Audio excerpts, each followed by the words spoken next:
Bonsoir à tous et bienvenue dans Popcorn et Mauvaise Foi, une confrontation d'opinions dans la bonne humeur. Au sommaire de ce nouveau numéro, Jean-Pierre Caux est mon invité. Producteur d'huile essentielle, les deux pieds bien ancrés dans la culture corse et le regard vers l'horizon, rencontre.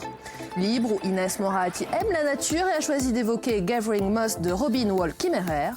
Babou Guide ou de Rinatu Coty aux éditions La Marge, c'est Marie-Ange Philippi qui nous en parlera ce soir.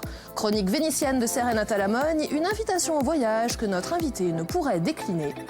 Et enfin, le moment très décalé à retrouver en fin d'émission, nous irons dans le cerveau de Marie-Ange Philippi. À mes côtés ce soir, les chroniqueuses Inès Moratti, Serena Talamogne et Marie-Ange Philippi. Bonsoir à vous mesdames. Bonsoir. Et bienvenue. Avant de retrouver dans un instant nos brillants esprits critiques, j'ai le plaisir de recevoir Jean-Pierre Caux. Bonsoir Jean-Pierre. Bonsoir. Et merci d'avoir accepté cette invitation puisque par ailleurs vous êtes très occupé. Avant de débuter cette interview et de mieux vous connaître, Jean-Pierre, est-ce que vous êtes parfois de mauvaise foi? Du coup, je ne sais plus, peut-être. Même, oui, sûrement. À un moment donné, on est obligé, pour protéger, ce serait plutôt par protection, je pourrais l'être. Voilà, il n'y a pas d'huile essentielle contre la mauvaise foi. Non, non, non. Sinon, on en donnerait à nos chroniqueuses. Merci Jean-Pierre. Alors, depuis les années 80, on vous connaît comme producteur d'huile essentielle, mais avant cela, vous avez eu plusieurs vies, notamment une vie dans le théâtre. On vous retrouvait dans une troupe.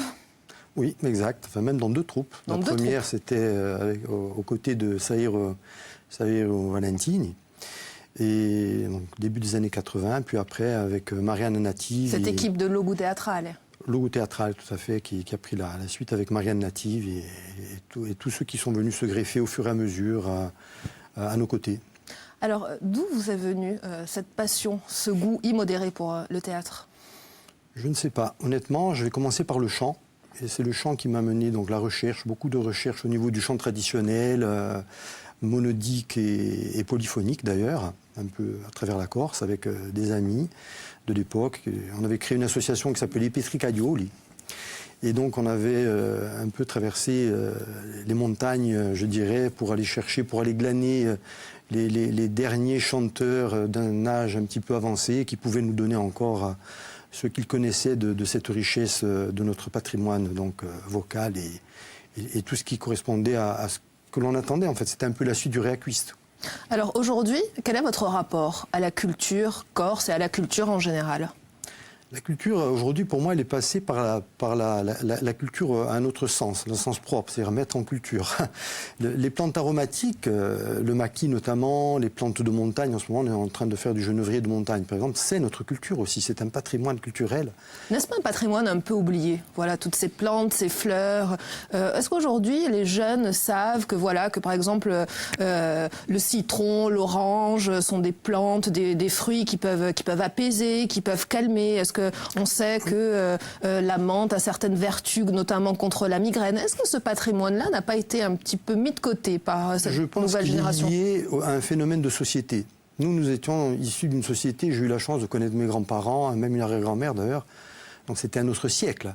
Et on était dans une continuité d'un vécu. Dans une transmission, dans l'oralité aussi. C'était du vécu. C'était même pas une transmission, on le voyait. Ma grand-mère qui cuisinait, je voyais les plantes. Il n'y avait pas besoin de me dire, on voyait, on allait chercher, on était au contact, on va dire. Aujourd'hui, c'est vrai que ce contact-là à la nature est différent.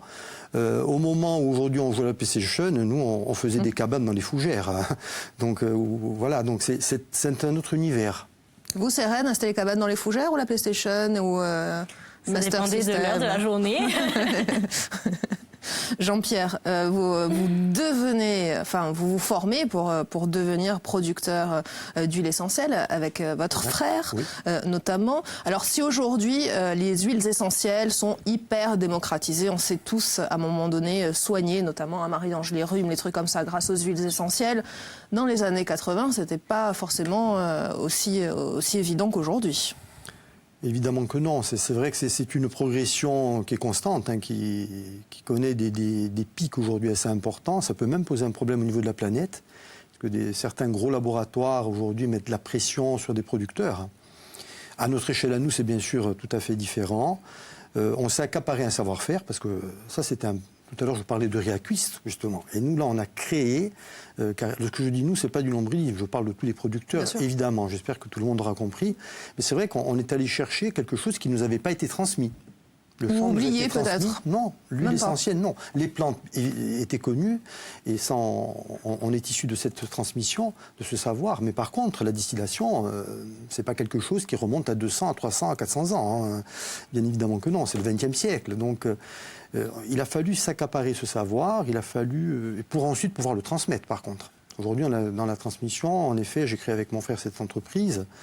Aujourd'hui, il y a mon fils qui travaille avec nous, et puis il y a le fils à mon frère également. Donc on voit bien qu'on a affaire à une structure familiale qui se décline, une forme naturelle, à un moment donné, de transmission. Et un savoir qui se transmet ainsi de génération. Le savoir se partage d'abord, très important, et ensuite il se transmet de génération en génération. Merci Jean-Pierre Caux. Nous retrouvons tout de suite et sans transition, ou avec transition, Inès Moratti, puisque vous avez choisi d'évoquer un ouvrage au nom imprononçable, Gathering Moss, de Robin Wall Kimmerer. Oui, c'est ça. J'allais vous dire, Jean-Pierre, je suis ravie que vous soyez là ce soir parce que je vais avoir enfin l'occasion de parler de ce bouquin. Donc, pour que la vie a galère en anglais. D'ailleurs, rappelez-nous la référence que les téléspectateurs l'aient bien chez eux.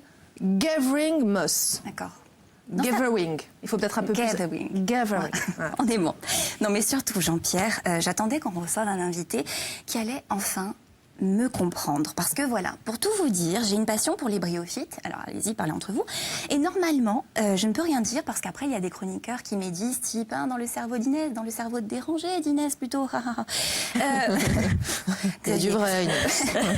Non, mais ça va. Vous estimez que c'est normal. C'est une passion tout à fait normale. Oui. Alors, par contre, on est d'accord, à vous aussi, elle vous parle. La mousse Jean-Pierre, à vous aussi, elle vous parle. Tout à fait, oui. D'accord. Bon, je comptais beaucoup sur vous, Jean-Pierre, vous me faites beaucoup de peine. Alors, on va reprendre les bases, on va reprendre depuis le début. Définition. Alors, je sais que vous attendez un truc, mais il va rien se passer. Je suis premier degré, c'est le seul truc vrai des vacances. Définition. Les mousses sont les plus primitives de toutes les plantes. Elles sont non vasculaires. Elles n'ont pas de fleurs, de fruits, de graines ni de racines. Donc, ambiance minimaliste. Vibe fossile vivant, mood immunisé contre la mort parce que la mousse sèche mais ne meurt pas. Et à tout moment d'âge, vous me basculez dans silence. La mousse ne meurt jamais. Non, elle ne meurt pas, elle sèche mais elle ne meurt pas. Vous êtes intéressé? Ok, beaucoup. Alors Dave, justement, il fallait pas me lancer là-dessus. La dernière fois que vous aviez vu la mousse, c'était quand? Il y a très longtemps. Vous êtes pathétique. Alors, c'est pas moi qui le dis, c'est la botaniste Robin Wall Kimmerer. Alors, je me permettrai pas un rapport au fait que c'est vous qui décidez des contrats, tout ça. Non, Robin, ça la gonfle un peu. Que nous dit-elle? Alors, vous voyez où je voulais en venir. En fait, je vous parle de mousse, mais ce que je veux faire, c'est insulter toute l'espèce humaine. Voilà, il y a une progression. Donc, Robin nous dit, je cite, « Nous, pauvres humains myopes... » Alors, en lisant un livre sur la mouche, je ne m'attendais pas à me faire insulter comme ça. Je veux dire, je mousse, non. Donc, elle nous dit, nous, pauvres humains myopes, nous n'avons ni l'acuité visuelle longue distance du raptor, ni la vision panoramique de la mouche domestique. On s'en prend plein la gueule tout le long. En revanche, on a de gros cerveaux. Et on comprend au moins les limites de notre vision. Ce que je sais, c'est que je ne sais rien, Socrate, si tu nous regardes.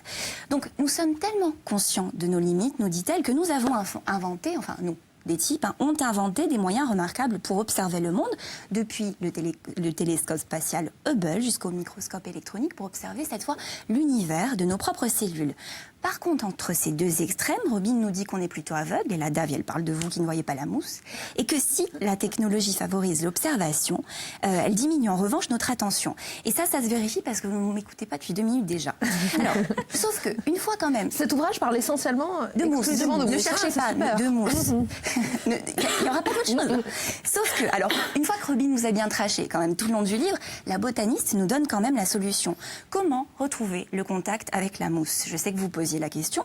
Eh bien, il faut aller parler à la mousse. Et qui a l'air d'une folle maintenant? Moi, c'est toujours moi.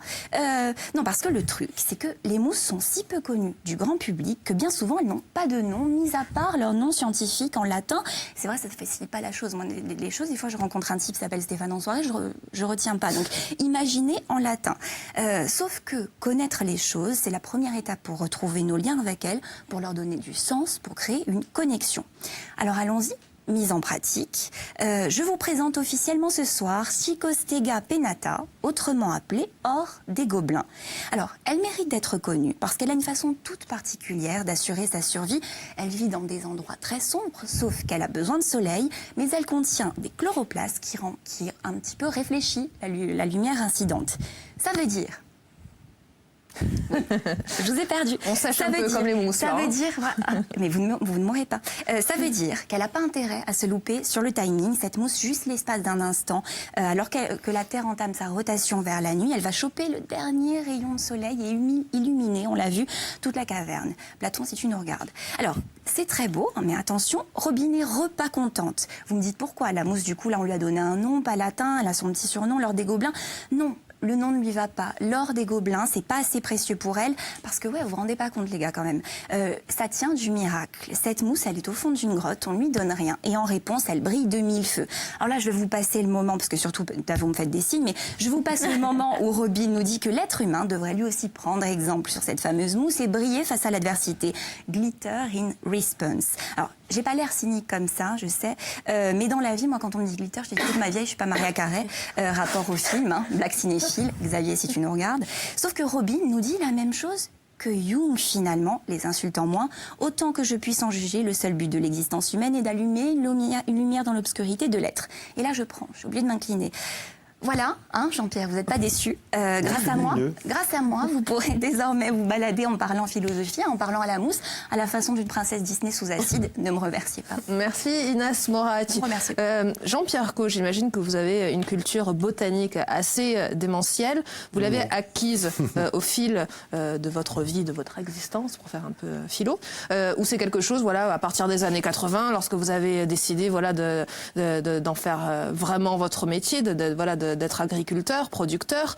C'est à partir des années 80 vous avez acquis et commencé à vous intéresser, voilà, à toute la botanique, ou c'est quelque chose que, voilà, qui a été présent tout au long de votre vie, notamment une transmission au sein de votre famille? Non, c'est un petit peu les deux, mais je tiens à préciser que ce n'est pas des années 80, c'est des années 90.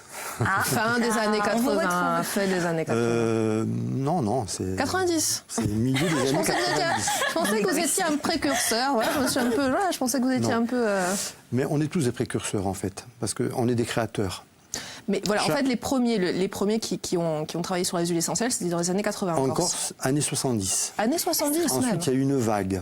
Années 80, fin des années 80, puis ensuite il y a eu une nouvelle vague, la nouvelle vague, dans les années 90, tout à fait. Puis dans les années 2000, et puis il y a quelques années de ça, il y a des jeunes qui s'installent également. Hein. Il y a aussi cette continuité, cette transmission-là, bien évidemment. Mais pour revenir à la botanique, moi je ne suis pas un spécialiste, je ne suis pas un botaniste du tout. Par contre...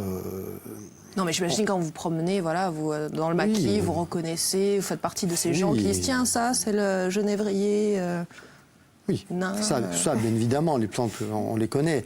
Mais c'est pas être botaniste, là. Les botanistes... Non, mais vous avez une culture, tout de même. Je pense connaître les plantes assez bien, tout à fait, oui. Il faut avoir confiance en soi, Jean-Pierre Caux, c'est important.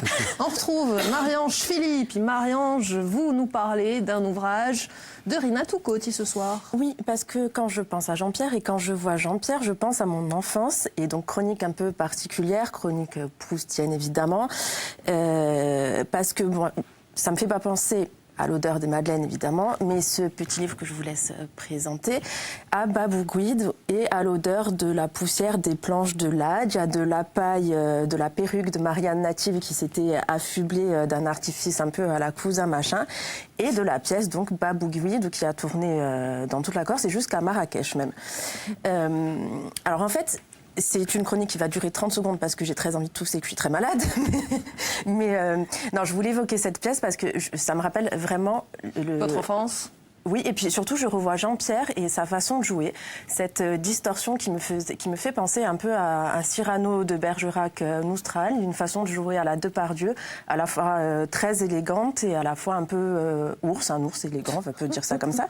Et je me rappelle surtout de la distorsion qu'il faisait de son visage, de son corps. Avec Marianne Native, je sais qu'il jouait de l'accordéon.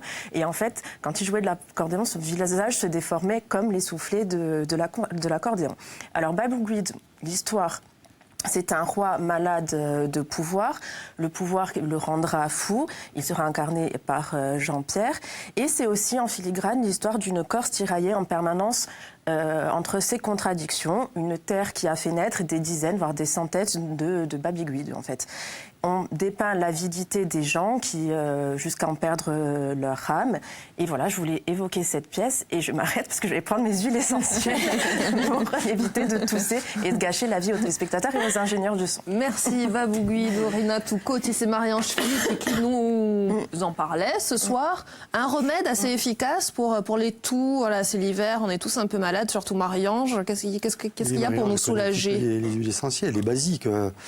On va les chercher un peu plus loin que la Corse. On va aller chercher du Ravensara à Madagascar, du Kitri en Australie, par exemple, et du myrte. Par contre, le myrte que nous avons en Corse, parce qu'elle tousse pas mal, et donc du myrte vert. On en profite, parce que souvent on vous entend sur les ondes, notamment chez nos confrères d'RCFM, où les auditeurs se ruent vers le standard pour dire voilà, j'ai une migraine, quelle huile essentielle. Bon, et là, nous n'avons pas voilà, ce n'est pas une mission de service, donc voilà, si vous avez vos mots, Inès Moratti. Merci Inès, Sérène, vous c'est manteau, physique, la liste est longue. L'âme. Oui. Pour le stress, par exemple, voilà, mes chroniqueuses sont un peu stressées avant les émissions. Pas du tout. Non, je pense pas qu'elles soient pour les connaître très peu et pour les voir autour de moi avant l'émission et pendant. Je trouve que non, c'est pas du stress. Non, mais elles sont dignes, hein, restent dignes malgré tout. Oui, mais elles sont là. Non, elles font bonne figure, mais à l'intérieur. Que ça, je pense qu'il y a un travail de respiration à faire. Là, on rejoint. Voilà ce qui rejoint le théâtre aussi du monde du paramédical, des médecines naturelles. C'est d'abord le corps. La réponse est dans l'individu. Voilà, donc la respiration, une respiration profonde permet une détente, on le retrouve dans le yoga, dans différentes pratiques, je dirais, physiques. Ensuite, voilà, donc faire le vide en fait, puisque la respiration, c'est évacuer c'est aussi évacuer et se remplir d'énergie pour pouvoir affronter ce qui se passe. Les voyages ont une part très importante dans votre vie. Jean-Pierre Caux, vous avez adoré le Népal, et notamment Venise. Et nous allons à Venise en compagnie de notre guide Sérène Atalamogne. Alors en fait, je préférais continuer à parler de nos mots parce qu'on a beaucoup de choses à dire. Non, alors on part à Venise parce que Davia m'a dit que vous aviez beaucoup aimé Venise. Alors moi, j'ai pas aimé. J'ai pas aimé, je précise, la Venise d'aujourd'hui. Je suis peut-être allée à un mauvais moment aussi. C'était le siècle dernier, Jean-Pierre Caux, c'est pour ça qu'il a beaucoup aimé. Non, alors, mais parce qu'après, je vais parler de Venise autrement. Mais j'ai trouvé que là, ça faisait un peu Disneyland, en fait, avec tous les touristes qu'il y a, etc. Et un développement touristique, je pense... Non maîtrisé. Non maîtrisé, oui. Et on pense à ces grands bateaux, par exemple, voilà, qui d'ailleurs devraient être interdits dans les années à venir. Donc ça, c'est une bonne nouvelle, de mon point de vue. Donc voilà, moi, j'ai pas trop aimé la Venise que j'ai connue, en fait. Mais par contre, c'est vrai que c'est aussi un lieu magique, un lieu de beauté. On pense par exemple à la basilique Saint-Marc byzantine, voilà, qui est vraiment un chef-d'œuvre. Et c'est un lieu aussi qui fait rêver par toutes les histoires, en fait. Bien sûr. Voilà, tous les complots, les personnages, c'est quand même riche en histoire. Voilà. Et Davia m'a dit, quand elle savait que j'allais préparer une chronique sur Venise, il faut que tu ailles voir. Attention, c'est toujours peur quand vous me dites que Davia m'a dit, ça me fait toujours un peu peur. Il faut aller voir absolument du côté de la famille Stucchi. Ah, j'adore. Les Stucchi de Venise. Le Mulino Stucchi. Le Mulino Stucchi, voilà, qui a été créé par cette famille. C'est donc une épopée un peu, c'est très romanesque, hein, une histoire sur 3 générations à partir du 19e siècle, liée à la ville de Venise, hein, de meuniers qui partent de rien et qui deviennent un peu les gens, hein, comme on dit chez nous, hein, voilà, de Venise. Voilà. Donc ça, c'est petit clin d'œil à Dave. Ah, merci. Et je voulais vous parler aussi, parce que j'ai été dans la prison des Plombs à Venise, évidemment. Vous avez été emprisonnée à Venise? J'ai été visitée, comme tout le monde. D'ailleurs, je tiens à préciser que les touristes se poussaient dans les cellules, et c'est pour ça que j'ai trouvé que ça faisait quand même vraiment très Disneyland. Hein. Dans cette prison, il y a un célèbre séducteur qui a été emprisonné, Casanova, et qui s'en est échappé. Hein. Donc il était emprisonné pour des histoires de mœurs, évidemment, et il s'en est échappé, et ça a contribué à la légende autour de Casanova. Casanova qui est comparé à Don Juan. Pourquoi je parle de Don Juan? Parce que, un peu de chauvinisme assumé, hein, on quitte Venise, on revient en Corse. Don Juan, selon la légende, était corse. Alors, un Corse, d'une famille corse et espagnole, en fait, dont Miguel de Magnard, et qui a inspiré, en fait, tous les Don Juan. Pour la première partie de sa vie qui, voilà, semble-t-il, était très dissolue, etc.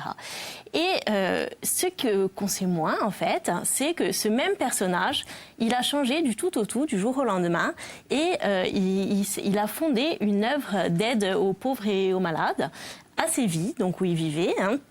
Et cette œuvre existe toujours. Donc je trouvais que c'était une belle histoire pour voyager en compagnie des séducteurs célèbres de Venise à Séville, en passant par la Corse, par la Balagne d'ailleurs, puisqu'il était balanin. Et donc voilà, en fait, les Corses sont partout, hein, on le sait. On le savait, de par le monde. Y compris dans la légende. Merci Sérène. Voilà, on a appris pas mal de choses. Hein. Vous, Venise, qu'est-ce que vous avez Venise, apprécié? Non, c'est l'endroit. Je ne saurais pas expliquer des voyages. Bon, je bougeais pas mal. Hein. C'est l'endroit. Je suis d'accord avec elle de ce qui se passe. Le tourisme de masse, ça vous a pas mal. Ça m'empêche pas d'ouvrir les yeux différemment. Bien sûr. De prendre les petites ruelles, voilà. Et puis d'attendre que la foule parte le soir. Parce que Venise, moi, je le vis plutôt le soir. Je trouve que on rentre dans une autre dimension. J'allais presque dire un entre vénitien. Hein, et donc, ce qui fait que voilà, c'est ce Venise-là qui m'interpelle, qui m'intéresse, pour avoir discuté avec des guides professionnels vénitiennes qui disent mais nous, dans la journée, on s'en va dans une petite île à côté, puis après, voilà. Donc c'est vrai, elle a tout à fait raison. Puis je valide exactement ce qui vient d'être dit. Après, ce qui est marrant, c'est qu'à Venise, j'y étais pas l'autre siècle, mais j'étais au mois d'avril, et en décembre, je vais à Séville. Ah. Donc c'est marrant. C'est peut-être vous, hein, le Casanova. C'est vous le Don Juan, peut-être. Hein. Peut-être un parent. Ah, il y a quelque chose. Hein. Partez avec Sérène, hein, comme ça, voilà. Hein, faire le tour de Méditerranée. Partez, retournez à Venise avec Sérène, vous lui montrez ces petites ruelles. Comme ça, voilà, je découvrirai autrement. Merci Jean-Pierre et merci Sérène. Nous retrouvons tout de suite Marie-Ange, Philippe. Et nous allons dans votre cerveau un peu fatigué aujourd'hui. Un peu fatigué. Mais ça va aller. Ouais, en même temps, là, dans mon cerveau, il y a un truc mou et gluant, intitulé le blob. Est-ce que je vais vous parler de ça? En fait, ça m'a fait penser. Je me suis dit, bon, Jean-Pierre Cot, les huiles essentielles, tout ça. Je me suis dit, on a une espèce de... C'est surfait. Non, pas du tout. Au contraire, je me suis dit, on a une espèce de superwoman encore, c'est l'immortelle. Ah, zut, moi. Ah non, c'est immortel. Vous êtes immortel aussi. Anti-hématome, antispasmodique, je crois pas que vous ayez ces fonctions. Puissant cicatrisateur. Marie-Ange, vous ne savez pas. L'immortel, c'est une espèce d'élixir de jeunesse. Et alors du coup, ça m'a fait penser à Superman de la nature, qui est le blob. Alors il a un nom qui claque et tout. Il a été étudié par Audrey Dussotour et son nom a été inspiré d'un film, enfin d'un espèce de nanar, avec Steve McQueen. Donc rien que ça, niveau célébrité au labo, je pense qu'il doit se la péter. Et sa particularité, c'est ni une plante, ni un champignon, ni un animal. C'est un organisme unicellulaire qui a des propriétés extraordinaires. Alors, il a été découvert au Texas, c'est un peu une chronique Fred et Jamy, je vous l'avoue. Il a été découvert au Texas par une fermière en 73. Inès Morac. Ça peut, mais alors, oui, ça peut. Donc, est-ce qu'il y a Elle faisait tranquillement son jardin, oui. Et puis donc une espèce de mâche jaune envahissait son jardin petit à petit. Elle n'arrivait pas à l'enlever, et au bout d'un moment, elle s'est dit fuck. Elle a sorti un flingue, a essayé de le tuer, et ça n'a pas marché. L'organisme s'est démultiplié. Bon scénario de film d'horreur. Je prends. Oui, parce qu'en fait, le blob, un peu comme Jean Reno et vous, du coup, est immortel. En fait, il se régénère seul. Et il n'a pas que ça comme super pouvoir. En fait, il inspire même des algorithmes et pourrait aider à traiter le cancer. Parce que ses propriétés ont les moyens il a les moyens de transporter des petits médicaments. Et donc, ça pourrait aider pour des chimiothérapies. Bref, je ne vais pas faire une conférence complète sur le blob parce que Audrey les médecines alternatives. Voilà, la chercheuse le fait mieux que moi. Il y a plein de conférences sur Internet. Par contre, sachez que chose rigolote, on peut l'élever et lui donner à manger. Alors, s'il y a des trentenaires en manque de maternité ou de compagnie, ne prenez pas de chat. Vous pouvez commander votre blob sur Internet et l'élever. Merci Marie-Ange Philippe. Voilà, hein, une idée, on lance une idée comme ça. Une dernière question avant de nous quitter. À propos de l'Immortel, il date de quand ce succès autour de l'Immortel? Alors le succès réel, je dirais qu'il remonte à 10 ans à peu près.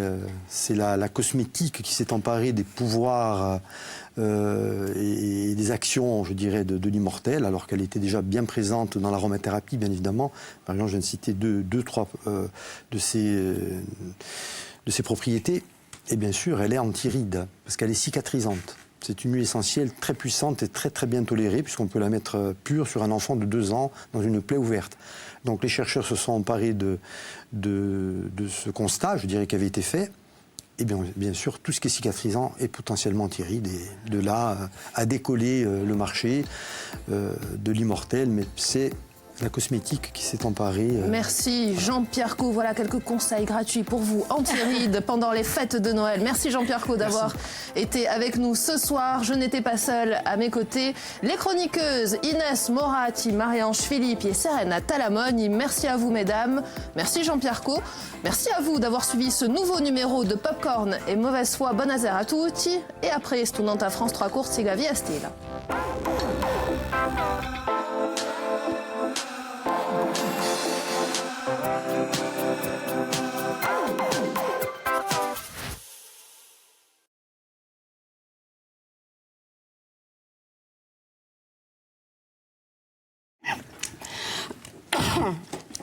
Appelez un médecin.